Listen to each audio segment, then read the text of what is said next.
Hola bolsistas de éxito, bienvenidos a un vídeo más a este canal YouTube. Soy David Galán, director de Bolsa General desde el año 2007, líderes en formación e información bursátil, y estamos ante un vídeo muy esperado y que tenía muchas ganas de hacer.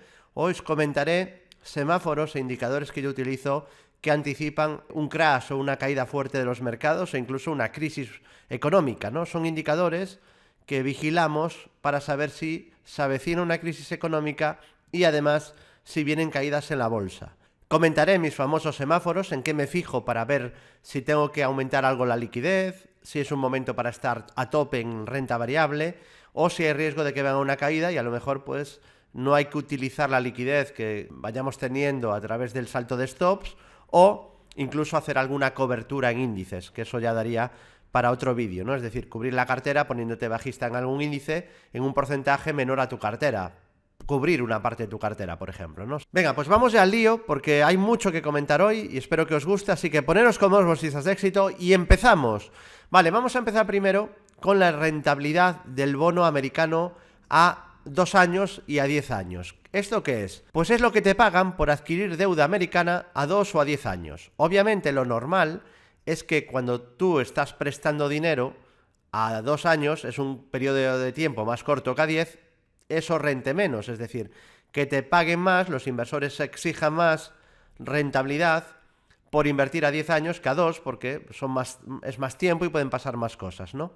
Pero hay momentos donde se produce una tensión en la economía, donde se prevé que puede venir una crisis muy pronto, donde esto se invierte, es decir, que hay momentos donde te pueden pedir más por una deuda a 2 años que a 10. Esto obviamente no es lógico, pero se produce en momentos previos a una crisis económica.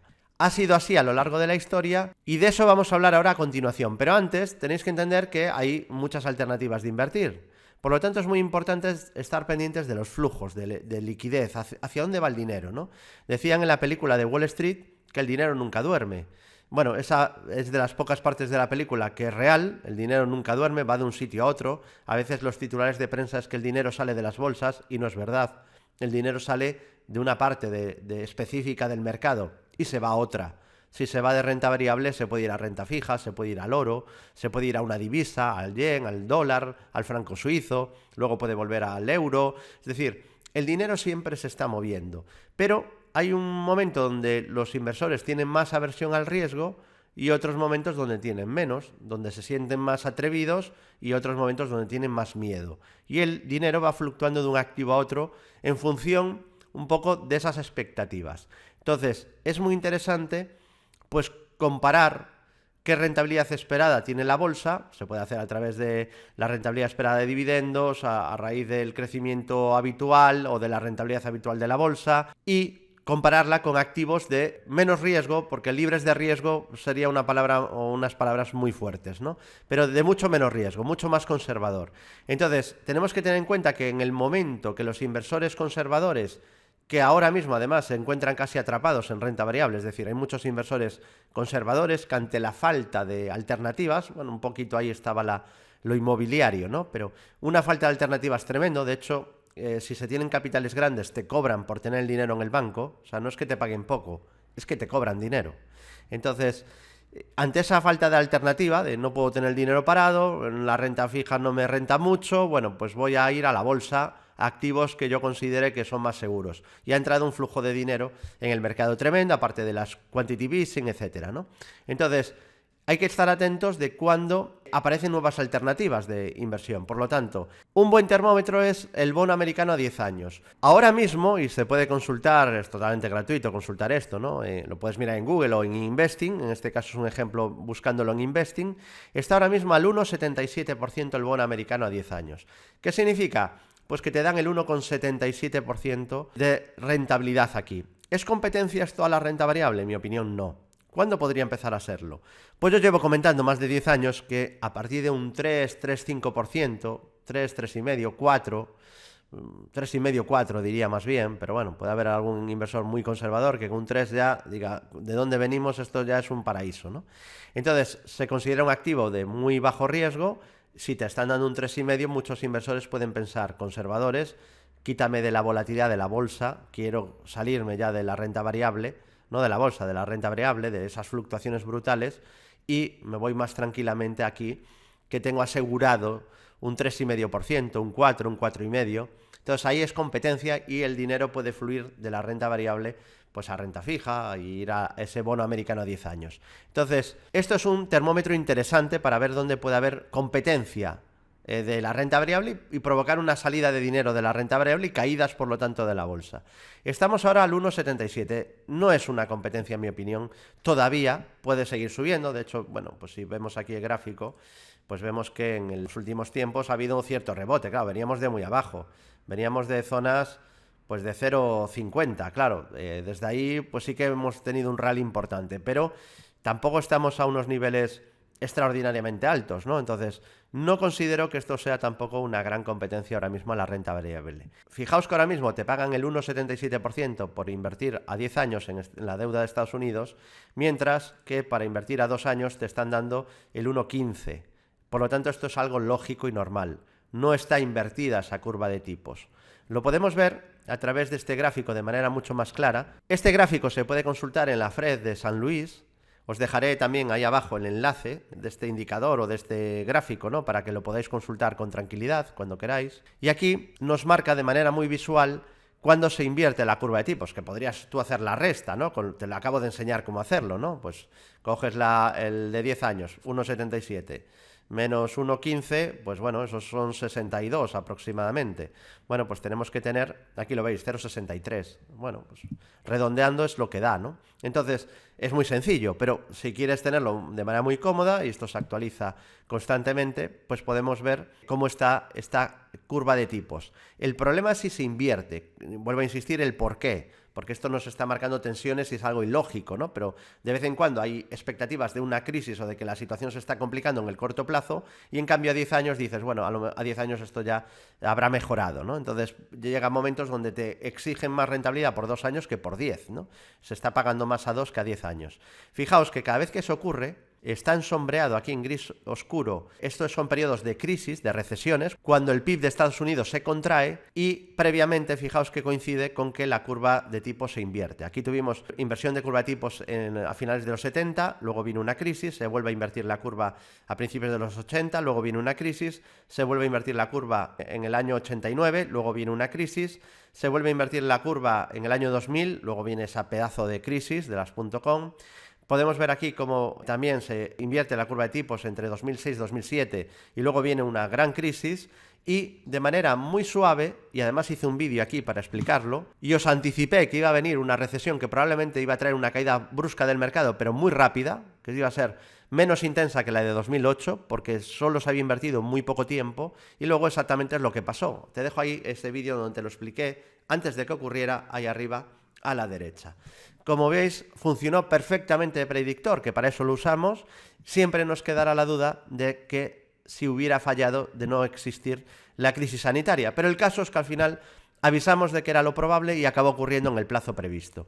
Aproximadamente un año antes de que venga la crisis, se está invirtiendo la curva de tipos. Por lo tanto, es un muy buen chivato para anticipar una recesión. Sí, ya sé que en YouTube te llevan avisando de que viene una crisis desde hace 15 años y solo ha venido una muy pequeñita. Y siempre en YouTube siempre hay crisis. Cada semana hay un montón de vídeos avisándote de que es crisis. No, aquí hablamos de tomarlo de manera profesional, de no guiarnos por emociones y no hacer caso a lo que conviene a la red neuronal de YouTube, que bueno, pues conviene hacer vídeos de pánico porque eso vende más. No, hablamos de tomar esto de manera profesional. Yo solo he hecho un vídeo sobre este tema justo un año antes de que viniera la recesión, explicando por qué iba a venir probablemente una caída rápida de mercado y luego iba a recuperar, porque se había invertido muy poco tiempo en la curva. ¿Cuál es la situación actual?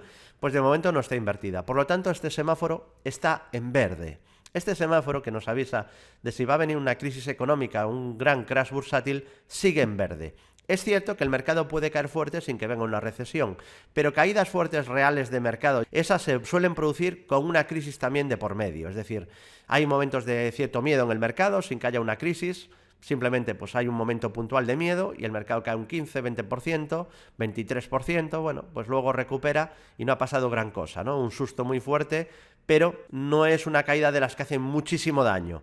Ese tipo de caídas tipo 2008, tipo 2000, del menos 50% en las bolsas o menos 60%, suelen venir acompañadas de una crisis económica. Y es ahí donde se asusta mucho el mercado y las caídas suelen ser profundas y además se suelen tardar más tiempo en recuperar. En este gráfico o infografía, cortesía de LPL Research, podemos ver esto que acabo de explicar ahora, ¿no? En los momentos de recesiones, bueno, de caídas importantes del mercado, el tiempo que duran, la caída de qué porcentaje es, aquí vemos una caída del 22, con recesión incluida, 28% sin recesión, 22 sin recesión, claro, ya cuando son de más de un 30, raro es que no sea con una crisis. Aquí menos 36 con recesión, menos 48 con recesión, menos 27 con recesión, menos 20 con recesión, menos 49 con recesión, menos 56 con recesión.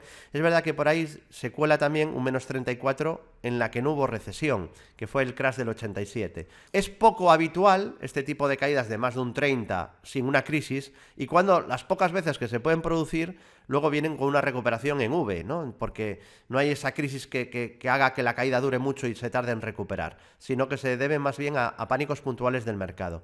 Por lo tanto, es muy importante saber, a través de estos chivatos que os estoy explicando, qué podemos o qué es lo más probable que nos podemos encontrar. Obviamente, esto es una manera de medirlo de manera profesional. Te tienes que guiar por indicadores de este tipo, indicadores objetivos, no por carátulas o miniaturas de YouTube que pongan caras de susto. ¿De acuerdo? Tómate esto de manera seria, es tu dinero. Sabemos, por lo tanto, que la renta variable es el mejor sitio en el que depositar los ahorros a largo plazo, sabiendo lo que se hace, siguiendo una metodología, pero es lo más rentable, aun a sabiendas que de vez en cuando van a producirse fuertes correcciones, fuertes sustos. Y es bueno distinguir cuáles pueden ser más duraderos y seguramente también más profundos de media si vienen con una recesión incorporada. Así que este es un muy buen indicador, la inversión de curva de tipos, para saber si puede venir, y además lo sabemos aproximadamente un año antes, pueden venir problemas en la renta variable. Fijaos aquí se ve claramente como los ciclos alcistas son más largos que los bajistas y el mercado, los índices de media, pues suelen ir subiendo con sus caídas fuertes, pero pasan más tiempo subiendo que bajando, como se puede ver aquí. El problema es que de vez en cuando vienen caídas muy duras y que se pueden tardar muchos años en recuperar. Por eso es muy importante usar estos chivatos que estoy compartiendo con vosotros, ¿no? Y que yo llevo utilizando ya muchos años. Aquí vemos cómo es habitual que haya ciclos alcistas de más de 5 años y no es tan normal que pueda haber una crisis que dure tanto, ¿no? Sobre todo desde que actúa la Fed. Aquí podéis ver en este gráfico de Bloomberg cómo se producen estos movimientos de expansión económica seguidos de recesiones y cómo el mercado pues fluctúa en relación a estos movimientos, ¿no? Entonces, hay ciclos muy largos, pero siempre de vez en cuando van a venir esas recesiones y hay que intentar estar atentos a cuándo se pueden producir. La inversión de la curva de tipos es muy buen termómetro para poder anticiparnos. Aquí podemos ver cuándo se invierten las curvas de tipos. Tenemos esta línea que está en vertical. Y posteriormente, como veis, acaba llegando la recesión. También debéis de conocer que después de una inversión de la curva de tipos y de que venga una caída bursátil, después suele estar bastante tiempo subiendo el mercado. Aquí podéis ver el SP500, la fuente de este gráfico tan interesante es Row Investing, y aquí podéis ver cómo después de que se invierte la curva de tipos, vemos, aquí veis la resta del de 10 años, menos la de 2 años, que es la que os he explicado, la rentabilidad del bono americano. Aquí podéis ver cómo una vez que se invierte y luego empieza a recuperar ya la bolsa, después está tramos de subida muy importantes hasta que se vuelva a invertir la curva, pero muy importantes, como podéis ver aquí. Por lo tanto, era lógico ser muy positivos tras lo que ocurrió en marzo de 2020. Fijaos que lo normal es que todavía nos quedará subida. Recién casi está empezando ese tramo de subida. Fijaos las otras veces, las subidas brutales que se han visto en el mercado. Es una de las razones por las que yo soy bastante positivo o moderadamente positivo, sabiendo que hay algunos nubarrones en el horizonte y que hay que ir monitorizando, porque esto no es cuestión de tener una idea fija hoy y no cambiarla por nada. No, esto va de tener mente abierta, ser flexible y seguir indicadores que han funcionado a lo largo de la historia y saber interpretarlos. En el momento que mis semáforos se pongan en rojo, yo voy a ser muy negativo. No me cuesta nada, igual que lo fui mucho en 2008. De hecho, mi primera conferencia en Madrid fue en marzo de 2008 en Bolsalia, y allí pues fui muy extremadamente negativo con la renta variable española y europea. Y bueno, luego pasó lo que pasó. Que lleve siendo positivo muchísimos años con Wall Street no significa que yo sea siempre alcista, no, significa que las condiciones eran buenas y yo simplemente interpreto esos indicadores e intento ir sincronizado con el mercado, no pelearme con él como hace la mayoría. Por lo tanto, este sería de los gráficos que más optimismo puede reflejar, ¿no? Porque, bueno, pues ya vemos que sí, está subiendo, ahora ya anda en 4.000 y pico, pero es que el tramo no... Esto está hasta 2021. El tramo sigue alargándose y podría seguir alargándose, dado que en las otras ocasiones ha habido tramos de subida muy importantes tras la inversión de la curva de tipos, ¿no? Quizá este tramo de subida no sea tan potente, pero es posible, como el que vino desde 2009 a 2020, ese tramo sin invertirse la curva, porque aquí ya estamos de caída, ¿no? Aquí en esta infografía todavía veníamos de subida, estaba aumentando el diferencial y ahora ya está bajando ese diferencial. David, ¿cómo lo sabes? Me refiero al diferencial que acabamos de ver antes. Este diferencial, como veis, ya está de bajada. Cuando está de bajada, y lo podemos ver en este gráfico ahora mismo de nuevo, fijaos que cuando está de bajada es este tramo de aquí. Ahí baja, sigue subiendo la renta variable. Aquí baja, sigue subiendo la renta variable. Aquí baja, sigue subiendo la renta variable y aquí, bueno, aquí hay mucho altibajo, ¿no? Pero en esta última caída sigue subiendo la renta variable, con lo cual todavía creo que le puede quedar más subida a la renta variable, aunque es verdad que como ya está en bajada, si va en bajada hasta la inversión, pues eso tiene una fecha de caducidad, porque en el momento que se invierta, de media tardará un año, puede ser menos, pero de media tardará un año en venir una recesión. Y os traigo una infografía que es tremendamente interesante, publicada en La Información, en el que podéis ver aquí, la fuente es Allianz, podéis ver aquí el tiempo, los meses que se tarda desde que la curva se invierte hasta que llega la crisis. Aquí vemos en el 57 16 meses, luego 10 meses, aquí 28 meses, que es mucho tiempo, son más de 2 años, aquí 8 meses, 17, 10, 19, 13, 22, y la media es algo más de un año, un poquito más de un año en llegar esa crisis desde que se invierte la curva de tipos. Por eso este chivato es tan bueno, ¿no? Porque ahora nos está diciendo que no hay crisis a la vista a corto plazo, ni a corto medio casi, ¿no? Luego aquí podemos ver meses desde que la curva se gira hasta que el SP marca un techo de mercado, marca un máximo. Y aquí podemos ver que ha habido una vez donde cuando se invirtió la curva el techo ya se había visto, que fue en el 73, 2 meses antes ya se había visto el techo, pero normalmente también se anticipa, también es un poquito antes, ¿no? Aquí es menos, con menos anticipo, son de media 8 meses antes, es decir, cuando se invierte la curva, de media 8 meses después, pero es variable, vendrá ese techo del SP500, ¿vale? Aquí vemos en la del 57 3 meses, aquí un mes, 15 meses, aquí 2 meses antes, 18 meses después, un mes después, 19 meses, un mes después, 20 meses después y de media 8 meses. Por eso es tan interesante esta inversión de la curva de tipos que llevamos siguiendo desde Bolsajal mucho tiempo y por eso hicimos aquel vídeo hace más de 2 años explicando que venía una crisis aproximadamente en un año y luego realmente pues llegó, ¿no? Con caída bursátil también decíamos que vendría. Otro semáforo que seguimos mucho, y este me da más información de corto plazo de la situación de la bolsa, me da una lectura muy buena del fondo de mercado, si el mercado goza de salud o si está subiendo solo apoyado con pocos valores, y es la línea AD. Aquí lo que comparamos es el NYSE, que es la línea negra, con la línea AD del NYSE. ¿Qué es la línea D? Es una línea que al final es un sumatorio de los valores que suben menos los valores que bajan. Por lo tanto, es muy interesante que los valores suban, que la gran mayoría de valores suban, porque eso hará que la línea D suba y nos dirá que el mercado goza de mucha salud. De hecho, hasta no hace mucho estábamos en el momento fantástico, ideal de los mercados, y ya sé que en YouTube te avisaban igual, aunque estuviéramos en el momento magnífico por los indicadores, te seguían avisando de que el crash bursátil era inminente, que la burbuja había estallado. Sí, te lo decían incluso cuando cualquier indicador de los que funcionan daba todo perfecto en verde, ¿no? Pero bueno, a lo que vamos. Durante un buen tiempo muy largo todo iba perfecto, porque incluso subían más la mayoría de valores que lo que hacían los grandes índices, porque subían más los pequeños medianos valores que los directores. Eso es un escenario casi ideal. El más problemático, y por eso os avisé en mi Twitter no hace mucho de que había problemas y que podíamos ver una corrección de corto plazo, es cuando hay divergencia en la línea D, es decir, que lo hace mejor el propio NYSE que la línea D, o que sube el NYSE pero no sube igual la línea D. Fijaos que esto ocurrió aquí, donde el NYSE marca un nuevo máximo, está subiendo, haciendo máximos crecientes, y en cambio no supera el máximo la línea de AD. Aquí Houston tenemos un problema, se debía pues a que había más debilidad en valores más pequeños, en muchas tecnológicas medianas, en el Russell 2000, esos índices dejaron de subir mucho antes que el SP o el Dow Jones o el Nasdaq. Entonces, impulsados por los grandes valores. Eso luego mejoró un poquito, aquí podemos ver las fechas, mejoró un poquito a partir de octubre, noviembre, parecía que ya se sincronizaba otra vez el mercado, ya subía todo de nuevo, pero volvió a deteriorarse otra vez y a partir de noviembre fuimos ya muy pesados de que había que tener cuidado, ¿no? Porque ese fondo de mercado se estaba deteriorando mucho. Fijaos aquí cómo el NYSE está a punto de superar el máximo previo. Fijaos en cambio lo lejos que se queda en diciembre en la línea D del máximo anterior. Entonces decíamos que había que tener cuidado. David, no te creo. Bueno, pues eso es que no me sigues en Twitter, ¿no? Porque lo hemos comentado en su momento. Aquí veis el 3 de diciembre, cuando subió los índices subiendo, un día que las bolsas subieron y había bastante optimismo por las redes sociales. Yo comentaba, hoy reboten índices, pero todavía sigue habiendo riesgo de continuidad en la corrección.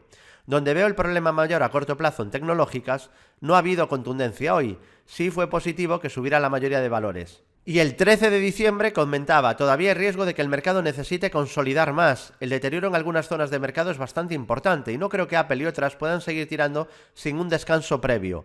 Me parece más un descanso corrección que un techo de mercado. Bueno, pues luego vimos una corrección del Nasdaq que se ha quedado de momento en un 18% y parece que ya intentan otra vez seguir con las subidas. Lo dicho, un descanso corrección. David, ¿cómo lo puedes saber? Pues porque sigo los indicadores que te estoy explicando. Yo no lo sé. Podría haber pasado otra cosa. Podría haberse empeorado más, caer mucho más o de repente mejorar mucho y recuperar, pero hablábamos de lo que era más probable siguiendo los indicadores. Por lo tanto, este, que podría ser un semáforo quizá menor si no viene acompañado de otros, estaba en rojo durante una buena temporada desde finales del año pasado. E incluso en verano se puso también la cosa un poco complicada. Y voy a ir a dos indicadores secundarios antes de ir al semáforo que más me importa, pero vamos a hacer antes de ir a esos dos indicadores secundarios de market timing y luego irnos al semáforo que a mí más me gusta o al que le doy más importancia.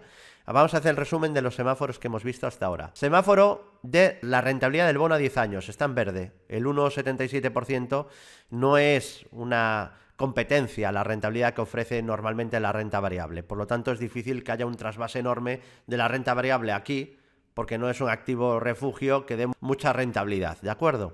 Semáforo, por lo tanto, en verde, la rentabilidad del bono americano a 10 años. La inversión de curva de tipos no existe a día de hoy. Es verdad que está en retroceso, se está comprimiendo la diferencia, el diferencial 10 a 2 años se comprime, era mejor que siguiera expandiéndose, pero bueno, todavía está por encima de la línea cero, todavía bastante claramente, con lo cual todavía quedaría un año o más en que aparezca una crisis económica. Por lo tanto, este semáforo también está en verde, ya son dos en verde. La línea D, que es un semáforo un poco menor si no viene acompañado de otro, está en rojo. Es cierto que ahora recuperando, pero tenemos máximos decrecientes en la línea D. Hasta que no se supere este máximo, pues hay que tener cierta precaución. Y todavía no veo una mejora muy clara de la línea D respecto al NYSE. No tenemos una divergencia que nos diga esto ya ha pasado. Sí que es bueno que estén subiendo los dos, pero este semáforo estaría de momento en rojo, siendo un semáforo, ya digo, menor si no viene acompañado de otros de los semáforos. Y ahora vamos dos indicadores secundarios y luego al semáforo definitivo, quizá el más visual de todos y a uno que le doy bastante importancia. Pero primero,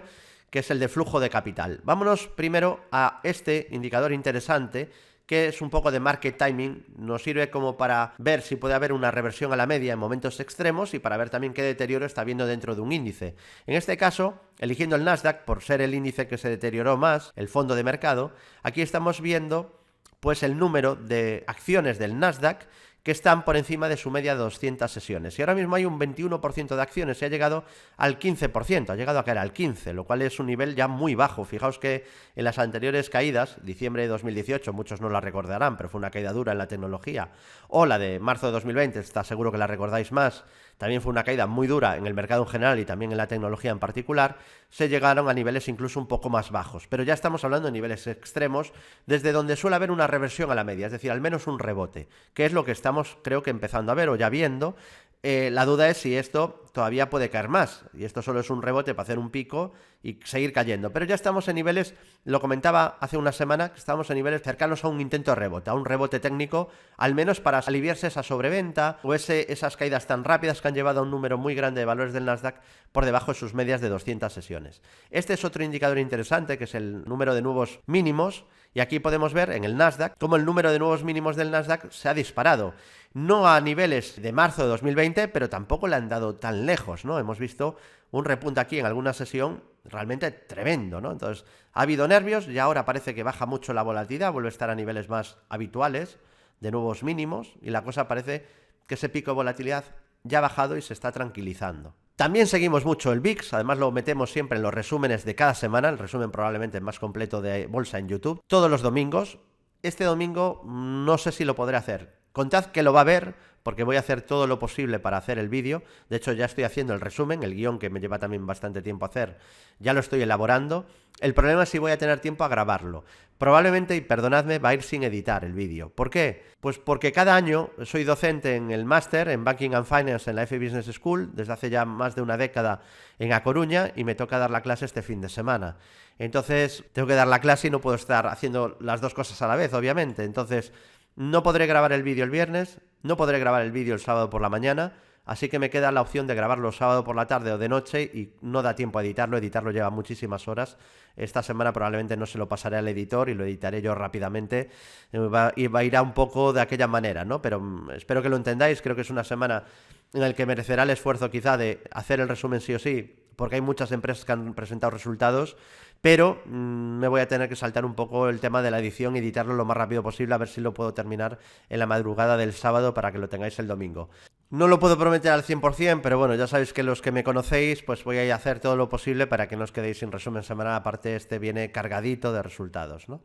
Y además, después de tanto trabajo haciendo el guión del resumen, pues no quiero perderlo, ¿no? Y aprovecharlo para hacer el vídeo. Y otro indicador que seguimos, ya digo, en cada resumen semanal en YouTube, y que sigo desde hace muchísimos años, es el VIX, que es la volatilidad implícita de las opciones del SP500. Aquí, cuando hay un repunte, significa que el miedo ha aumentado, y cuando baja es que el miedo va disminuyendo. Entonces, cuando hay un spike de volatilidad, un repunte muy amplio, normalmente luego tiende a ir bajando. Esto es como un acordeón. Se expande y se contrae la volatilidad. Cuando viene de expandirse, luego se acaba contrayendo. Y cuando viene de contraerse mucho, luego lo normal es que se expanda. Entonces ahora hemos visto un spike de volatilidad bastante potente. Se ha marcado este pico. Además ahí os dije que se dejaba una vela con sombra superior alargada, una caracasa blanca invertida, y lo normal es de ayer era caída del VIX y subida del SP. Es exactamente lo que estamos viendo.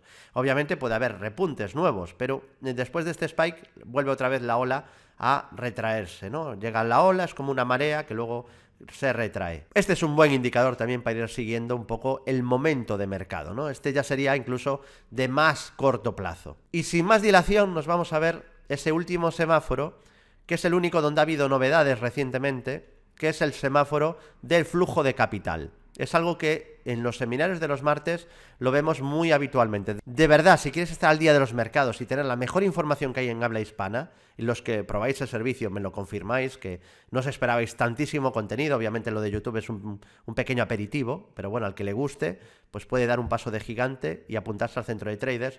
Únete al centro de traders, te dejo ahí toda la información arriba a la derecha.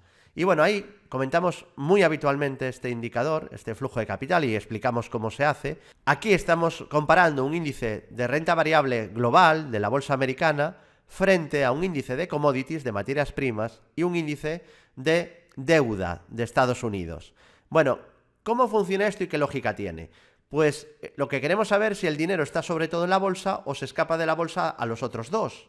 Cuando la bolsa es el peor que lo hace de los tres, este semáforo se pone en rojo y hay que tener cuidado y quizá tener liquidez. No liquidez 100%, pero sí tener algo de liquidez, porque combinado a alguno de los otros tres semáforos que he explicado sería peligroso, ¿de acuerdo? Sería bastante peligroso que este indicador se ponga en rojo junto a la inversión de la curva de tipos o sobre todo a la curva invertida, que quizá en cuanto a la crisis o magnitud de una caída es el más importante.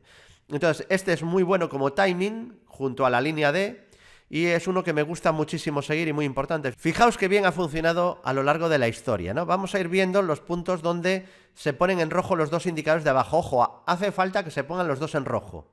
Es decir, este y este. Si solo está uno en rojo, el semáforo sigue en verde, ¿vale? Que se entienda. Para que este semáforo se ponga en rojo, este indicador que usamos como chivato, tienen que estar estas dos partes de abajo, estos dos indicadores en rojo, ¿de acuerdo? Vamos a ver a lo largo de la historia. Vámonos al año 2001 y podemos ver aquí, bueno, año 2000, un poco antes, en el punto donde se ponen en rojo los dos indicadores. Aproximadamente es por esta zona. Ahí se ponen en rojo los dos indicadores, a partir de aquí te ahorras esta caída. Es verdad que aquí hay un tramo que se ponen en verde, entonces tendrías que cerrar la cobertura a partir de aquí y luego la volverías a abrir hasta que ya aquí se ponen los dos en verde y aquí ya tendrías que estar otra vez en renta variable y coger toda la subida. Al 100%, digamos. Yo tampoco me pondría bajista quizá, pero sí cubrir al menos parte de la cartera o tener grandes dosis de liquidez en la caída, cuando está el semáforo en rojo. Y aquí podemos ver que vuelve a ponerse en rojo a partir de 2007, Además, la caída es que la pillas otra vez muy muy bien, casi desde el máximo, porque a partir de aquí los dos se ponen en rojo y empieza la corrección. Fijaos que a partir de casi en mínimos, este ya se pone en verde, con lo cual tendrías que cerrar ya las posibles coberturas o esa, bueno, mayor liquidez. Tendrías que otra vez que meterte en renta variable, pues no sé si al 100%, pero meterte mucho más a renta variable, hasta que se pongan en rojo los dos. Y eso no ocurre hasta la caída, una pequeña caída que tuvo en 2011. Es verdad que aquí no funciona demasiado bien, para que veáis que esto tampoco es infalible, aunque es muy útil, pero no funciona 100% bien siempre, en todas las ocasiones. Aquí, bueno, sería una cobertura que tampoco te costaría mucho dinero, porque enseguida ya se pone aquí en verde uno de ellos, ahí está, y luego se pone uno en rojo, pero el otro en verde, no llegan a coincidir los dos ya más, hasta que aquí hay un pequeño tramo donde sí que coinciden los dos en color rojo y la caída pues es mínima, ¿vale? O sea que ahí tampoco funcionaría demasiado bien.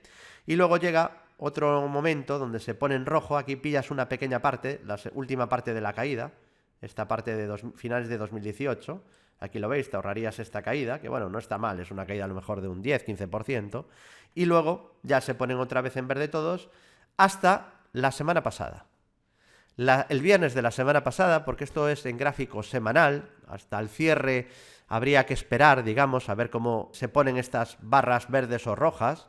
Lo que pasa intrasemanalmente, digamos, es menos importante porque lo que tenemos aquí son cierres ya semanales. Lo que hemos visto del pasado son cierres, con lo cual haríamos trampa evaluándolo un martes a mitad de vela, ¿no? Entonces, o a mitad de barra. Así que lo que comentábamos en el centro de traders en directo es que este semáforo estaba en ámbar. ¿Por qué? Porque durante la semana se había puesto en rojo, pero el cierre todavía era verde el viernes anterior. Y este viernes se ha puesto en rojo, pero muy ligeramente. Y además habían dejado pues pauta de giro, entró dinero justo en la última parte del viernes y a mí me daba la impresión de que a lo largo de esta semana se iba a poner otra vez en verde. Con lo cual, hombre, podrías haber hecho la cobertura si eres ahí muy esquemático, muy robotizado, decir, no, está rojo, rojo. Pero era bastante probable, yo intuía que iba a pasar esto y es lo que ha ocurrido, que a lo largo de esta semana se ha puesto en verde. Me interesa mucho, mucho este cierre semanal, porque es posible que se cierre en verde y aquí no haya pasado absolutamente nada y no haya que mirar ya ninguna cobertura ni nada raro. El que la tuviera desde el viernes, pues haberla mantenido solo hasta este viernes, y es que este viernes ya vuelve al verde, que es lo que parece. Fijaos que ahora mismo estaría la parte de arriba, volvería al verde, se había puesto ligerísimamente rojo, casi ni se veía, pero por muy poquito se había puesto rojo y ha vuelto al verde. Estamos ahora a miércoles, cierre del miércoles, pero quedan 2 sesiones en Estados Unidos y el de abajo sigue en rojo, que lleva en rojo una buena temporada. Es la comparativa con las materias primas. Entonces, estamos en ámbar. Este semáforo ahora mismo está en ámbar. Obviamente lo vamos a seguir de manera muy, muy cercana en el centro de traders, en el mejor servicio de bolsa en lengua hispana, como todos los indicadores que funcionan, aparte de comentar más de 6-7 valores ocultos cada semana, un valor diamante para carteras de largo plazo y hacer repaso a más de 150 activos todas las semanas y contestar vuestras dudas también cada semana. Y además de tener un montón de sistemas ganadores algorítmicos en el centro de traders. Bueno, una locura, ¿no? El que está ahí se vuelve loco, ¿no? Y dice, madre mía, lo que me he estado perdiendo, ¿no?